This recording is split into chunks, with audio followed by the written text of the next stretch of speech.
It's 2:47 a.m. in Houston, Texas. This is Jay. He's 24. His credit score is 518. This is the fourth application denied email he's gotten this month. And this Honda Civic, this is his bedroom. Jay has a job, $19 an hour at a warehouse. But HR just told him, no permanent address, we can't keep you.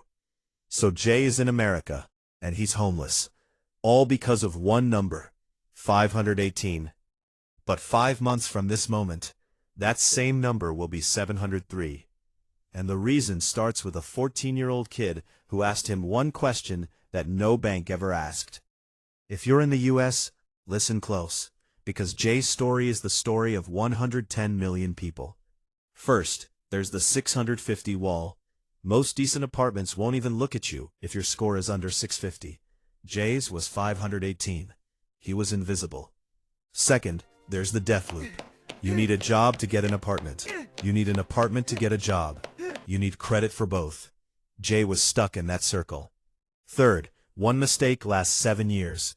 3 years ago, Jay forgot a $240 medical bill in college. It went to collections. His score dropped from 720 to 540 overnight. One mistake, 7 years of punishment. By January, Jay had declared his car home. He got a $10 Planet Fitness membership just so he could shower. He was Googling jobs with no background check. 4 apartments had already said no. The 5th one said, you can apply if you bring $2,400 deposit. Jay had $43 in his bank account. He was sitting on the stairs, head in his hands, ready to give up. That's when Kevin showed up. Kevin is 14. He's the landlord's son. He's on a skateboard eating Takis, and he asks Jay, you okay? Jay says, your dad needs $2,400. My credit sucks.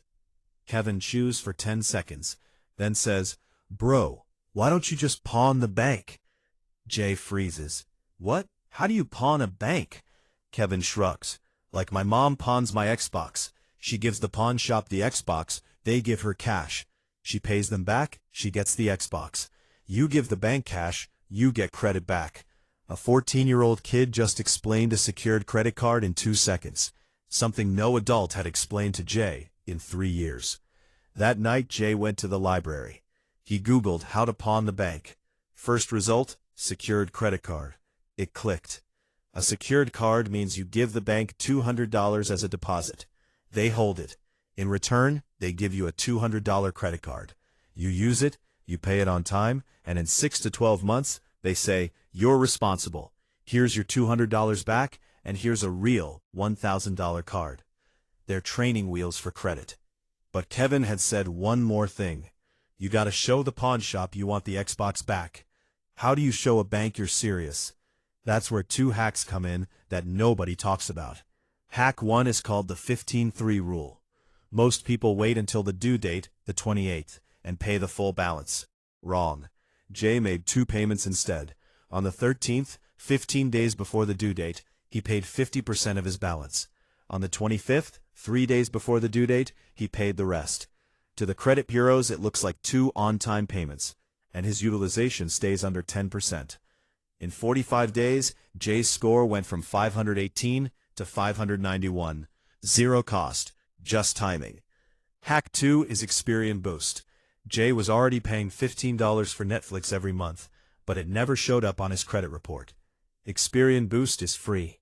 You link your bank account, it sees you pay Netflix on time, and it adds it to your FICO score. Jay linked Netflix and Spotify. His score jumped from 591 to 634 in 8 minutes. In 3 months, he went from very poor to fair. He wasn't invisible anymore. But 634 still wasn't enough. Mr. Johnson, the landlord, wanted 650.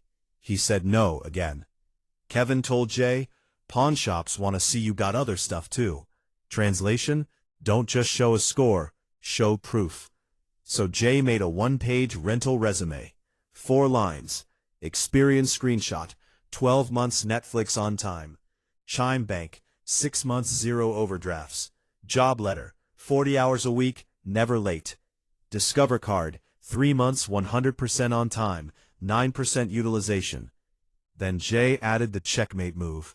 He said, "Mr. Johnson, my score is 634, but I'll give you 3 months rent plus deposit right now, 9,600 cash." He'd saved it in 90 days doing Uber Eats. Mr. Johnson looked at the resume, looked at the cash, and said, "Here's your keys. You don't need a 650 score, you need 650 proof. That's what pawn the bank really means." 8 months later, here's the math. Month 5, Jay's score hit 703. That's good. Discover returned his $200 deposit and raised his limit to 1,800. Month 6, Chase approved him for 3,500. He refinanced his car loan at 4.9% and saved $180 a month. Month 8, he sold the old car. He got a remote IT job at $27 an hour because he finally had a permanent address. Total cost to start? $200. He parked with the bank for 5 months. Total return? A home, a job, and $1,000 a month saved. That's a 5,000% ROI. And Kevin? Jay opened a 529 college savings plan for him. $50 a month. Kevin changed Jay's life. Now Jay's changing his. 518 was a number. It was never Jay's character. If your score is under 650, do these 3 things today. Step 1. Pawn the bank. Takes 10 minutes.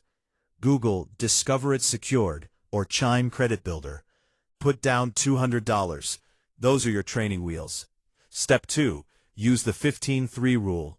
It costs 0. Put 2 reminders in your phone. Pay half 15 days before the due date. Pay the rest 3 days before. Keep utilization under 10%. Step 3. Boost and resume. 15 minutes total. Go to Experian.com/boost and link Netflix. Then make a 1-page rental resume on Canva. Next time you apply for an apartment, don't lead with your score, lead with proof. Comment 518 if this is you. I'm sending 100 people a free rental resume template. Remember, you can pawn the bank, but never pawn your future. I'll see you in the next video where we kill 67K of student loans using pizza slices. Subscribe, or the algorithm will forget to show you how.